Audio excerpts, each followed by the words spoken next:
Part 1, title, The Mystical River Beneath Flat Bridge, by Orville Mills, a bustling engagement party. Guests are mingling, laughter fills the air, and festive decorations adorn the room. A small crowd surrounds Mr. and Mrs. Thompson, who stand near the center of attention, drinks in hand. Mr. Thompson wears a smug expression, while Mrs. Thompson looks slightly uncomfortable but still composed. The couple of the hour, Tracy and David, are happily talking with other guests. Mr. Thompson. Loudly, cutting through a conversation nearby. I mean, it's great that some people can settle for something simple like this, right? Not everyone can have taste like mine, obviously. Tracy, David, claps David on the back hard. This is nice, for you too. Mrs. Thompson. Whispers, trying to rein him in. Darling, maybe you could say something a little more pleasant. Mr. Thompson. Laughs loudly, ignoring her. Pleasant. I am pleasant. I'm just saying, if you need pointers, I've always been the man to ask. He raises his glass, looking around as if expecting applause. No one laughs. Mrs. Thompson shifts uncomfortably, offering a polite smile to those nearby. David. Nervously chuckling, trying to ease tension. Well, we're really happy with how everything turned out, George. We're just excited to have everyone we care about here to celebrate with us. Mr. Thompson. Interrupting. Oh, of course. But let me tell you, when I got engaged, the party was on a whole different level. You wouldn't believe the size of the place, the food. The guests, well, they were some of the top people in the city. But you know, I always do things on a grander scale. That's just who I am. Mrs. Thompson. Gently, trying to change the subject. Honey, it's their special day. Why don't we let them enjoy it without comparisons? Mr. Thompson. Ignoring her completely. And don't even get me started on the honeymoon plans. Back then, no one traveled like we did. I mean, these days people settle for what? A beach resort. We toured Europe, saw the finest sights, stayed at the best hotels, but I guess not everyone has that kind of vision. Tracy, overhearing, gives David a look of disbelief. Guests nearby glance uncomfortably at each other, unsure of what to say. Guest number 1. Softly, to another guest. Does he ever stop talking about himself? Guest number 2. Quietly. Not likely. He's always been like this. Can't stand to see anyone get attention if it's not him. Mrs. Thompson. Trying again to soften the moment. What David and Tracy have planned sounds perfect for them. It's all about what makes you happy, right? Every couple is different. Mr. Thompson. Rolling his eyes slightly. Sure. But you know, I've always said if you're not aiming for the best, what's the point? I certainly never settle. That's why people respect me. Mrs. Thompson. To herself, quietly. Is that what you think they call it? David. Forced smile, trying to take back control of the conversation. Well, we're just really grateful to have such wonderful friends and family with us tonight. That's what's most important to us. Mr. Thompson. Smirking, clearly not catching the hint. Friends and family, sure. But, you know, having influence is what really matters in the end. You'll see one day. An awkward silence settles. Mrs. Thompson shoots her husband a warning glance, but Mr. Thompson remains oblivious. Tracy and David exchange a glance, while nearby guests murmur quietly, some rolling their eyes. Mrs. Thompson. Breaking the silence, trying to salvage the moment. I think we should let David and Tracy get back to their guests. They've got a lot of people to greet tonight. Mr. Thompson. Sighing dramatically. If you say so. But don't be shy if you need any advice, David. After all, there's a lot you could learn from me. A lot. David, his patience visibly wearing thin, nods politely. David. Tightly. Thanks, George. We'll keep that in mind. As the couple walks away to greet other guests, Mrs. Thompson pulls her husband aside. Mrs. Thompson. Firmly but softly. Darling, tonight isn't about you. Can't you just let them have their moment? Mr. Thompson. Huffs, defensive. I'm just trying to give them some wisdom. They'll thank me later. Mrs. Thompson. with a knowing sigh. Or maybe they won't. Mr. and Mrs. Thompson at odds, and the rest of the guests returning to their celebrations, now with a slightly lighter atmosphere after escaping Mr. Thompson's self-centered monologue.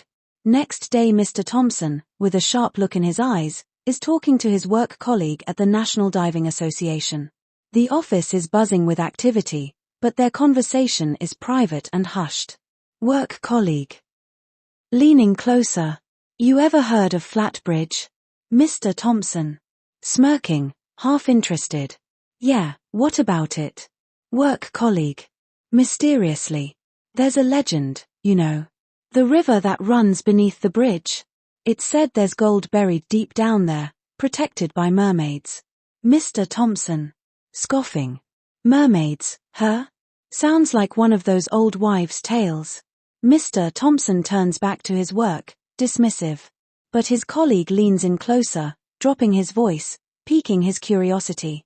Work colleague. No joke, Thompson. Folks around there believe it. The story's been around for generations. Those mermaids guard that gold, and they say anyone who tries to take it never returns. Mr. Thompson freezes, his ears now fully tuned in. His expression changes as he listens carefully, a greedy glint forming in his eyes. Mr. Thompson. Pretending disinterest. Gold, huh? And where exactly did you hear this, little myth? Work colleague. Laughing lightly. Been in the local stories forever. Even some divers have gone down there looking, but none ever found it, if they made it back at all. Mr. Thompson nods, but his mind is clearly racing. His colleague pats him on the shoulder. Work colleague. You know, I was thinking maybe we should check it out one day. I mean, we've got the gear, and who knows? Maybe the stories are true. Could be worth a look. Mr. Thompson. Eyes narrowing. Yeah, maybe. As his colleague walks away, Mr. Thompson's face darkens, greed spreading across his features. He's not thinking of sharing anything with anyone. Mr. Thompson bursts through the front door, clearly excited. His wife, Mrs. Thompson, is sitting on the couch reading a book. She looks up, surprised by his entrance. Mrs. Thompson. Skeptical. What's gotten into you? Mr. Thompson. Pacing, grinning.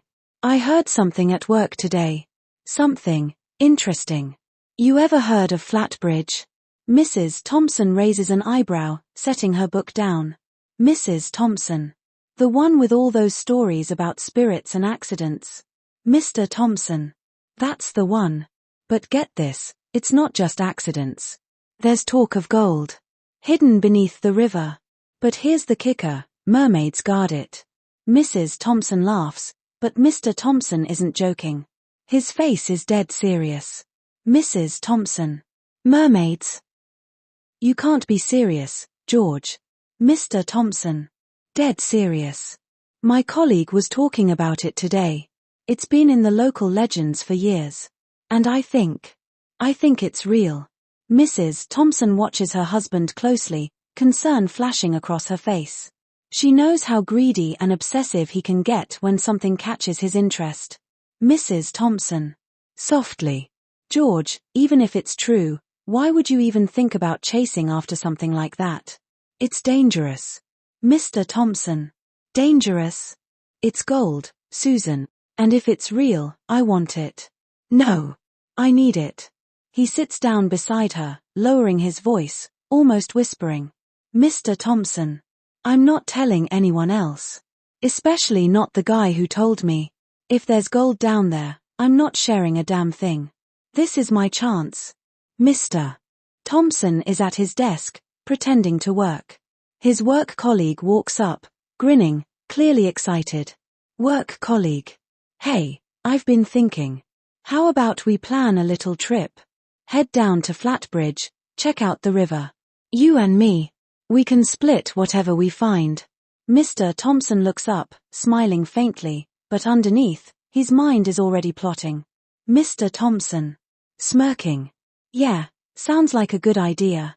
But inside, he's already decided, his colleague won't be coming with him. He's going alone. All the gold will be his. Later that night, Mr. Thompson is packing a bag in secret. He glances over at his wife, his face twisted with greed. Mr. Thompson. Whispering to himself. All for us, no one else. He zips up the bag, determined to go after the gold with his wife and himself, leaving behind anyone who might stand in his way. Mr. Thompson paces back and forth while sipping his coffee. His wife, Mrs. Thompson, is sitting at the breakfast table, reading the newspaper. Mr. Thompson. Urgently. We need to book that flight, Susan. And soon. We can't waste any more time. Mrs. Thompson. Surprised, looking up. A flight. Where are we going? Mr. Thompson. Speaking low, almost conspiratorial. Flat Bridge. We've heard about it for years, the gold, the mermaids. If there's any truth to it, we need to be the ones to find it. Mrs. Thompson puts down her newspaper and frowns. Mrs. Thompson. You can't seriously believe that old story about mermaids and treasure, can you? Mr. Thompson. Stubbornly. There's something there. I feel it. We're leaving next week. No more waiting. Mrs. Thompson sighs, shaking her head. Mrs. Thompson. Sarcastically. Well, if you say so. Just make sure to bring back a mermaid for our mantle. Mr. Thompson gives her a determined look, grabs his briefcase, and heads toward the door. Mr. Thompson. Grinning. We'll be rich, you'll see. Mr. Thompson gets into his car, a black BMW, and pulls out of the driveway. He drives through the suburban streets, his mind racing, glancing at the clock as he tightens his grip on the steering wheel. Mr. Thompson pulls into his designated parking space. He steps out of the car, smoothing down his suit jacket, taking a deep breath before making his way toward the office entrance. Mr. Thompson steps off the elevator, walking with purpose toward his colleague James, a younger, friendlier-looking man, sitting at his desk, typing away. Mr. Thompson stops beside him. Mr. Thompson. In a lowered voice. James. Got a minute? James looks up from his computer and leans back in his chair, intrigued. James. Surprised. Sure, what's up? Mr. Thompson glances around, making sure no one else is listening, then leans in. Mr. Thompson. Remember the other day when you mentioned Flat Bridge? The stories about the gold and those mermaids? James raises an eyebrow, intrigued. James. Chuckling. Yeah, the local legends. Why, you interested now? I thought you didn't believe in any of that. Mr. Thompson. Flatly. Maybe I've changed my mind. What else can you tell me about it? James gets excited, leaning in to share more. James. Well, the stories go way back. They say there's an underground tunnel beneath the bridge, where the gold's hidden. But the mermaids, they guard it. Only those who know the right way can get past them. Mr. Thompson listens intently, nodding as if absorbing every word. James. People say if you don't approach the mermaids the right way, they'll drown you on sight. But if you can win their favor. Mr. Thompson. Cutting him off. What's the right way? James shrugs. James. That's the thing. No one knows for sure.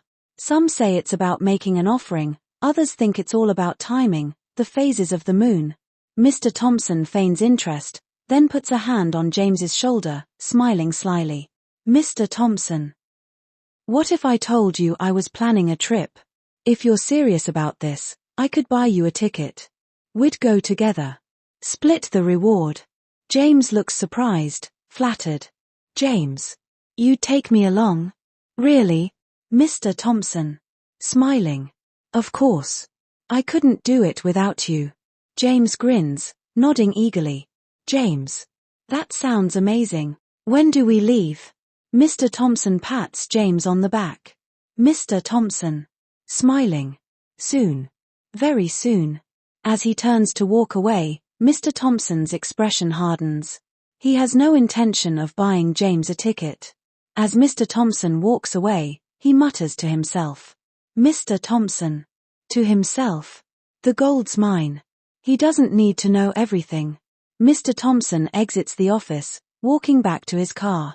He pulls out his phone, checking flight prices as he gets in, a determined glint in his eye. Mr. Thompson. Quietly, To himself. Flat bridge, here I come. He starts the engine and drives off, the weight of his secret plan hanging in the air. Mr. Thompson bursts through the front door with an enormous grin, his face glowing with excitement. His wife, Susan, is sitting on the couch, reading a book. She looks up, surprised at his unusually happy demeanor. Mr. Thompson. Enthusiastically. Susan. Have you packed the suitcases yet? Susan. Confused, but smiling. No, not yet. Why? What's going on? Mr. Thompson. Still grinning. Because, my love, we're flying to the island in less than 48 hours. Susan, stunned. Wait, what? You booked a trip? Mr. Thompson. Nods.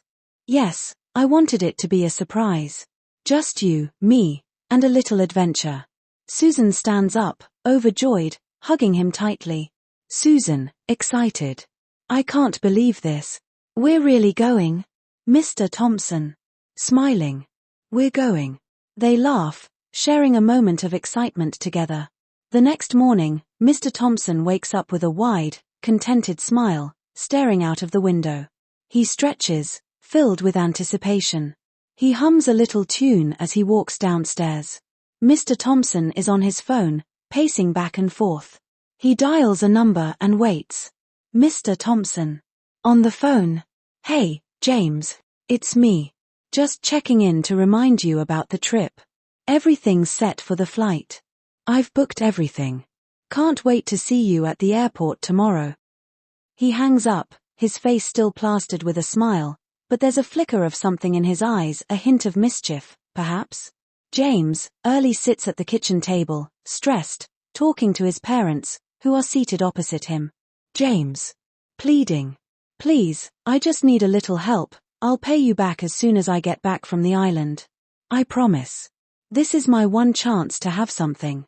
James' mother. Sighs. James, you know we don't have any extra money to give right now. We're barely getting by ourselves. James. Frustrated, but desperate. I know, but this is important. I can't make pocket money stops me from going. I'll figure it out, I swear. His father shakes his head solemnly, while James continues to plead with growing desperation. James arrives at the bustling airport, nervously scanning the crowd. People hurry by, but there's no sign of Mr. Thompson. He looks at his watch anxiously. James. Looking around. I can't see him. He waits, searching the faces around him, but Mr. Thompson is nowhere to be found. James pulls out his phone and dials Mr. Thompson's number. James. On the phone, frustrated. Come on, pick up. The phone rings, but no one answers. James redials, still no answer. He looks around, feeling more and more uneasy. James stands alone near the gate, staring at his phone screen. The call goes to voicemail again. His heart sinks as he realizes something is terribly wrong. James. To himself, in disbelief. He didn't show up. James lowers his phone, his shoulders slumping as the bustling airport around him becomes a blur of motion. He's been left behind. The view of an airplane landing on a tropical island. The sun is shining, and the lush greenery and crystal blue waters surround the landscape. Mr. and Mrs. Thompson step off the plane, bags in hand, excited for their adventure. After hearing stories of ancient rivers and legendary mermaids, Mr. and Mrs. Thompson, an adventurous couple from America, arrive on the island. The end. Part 1.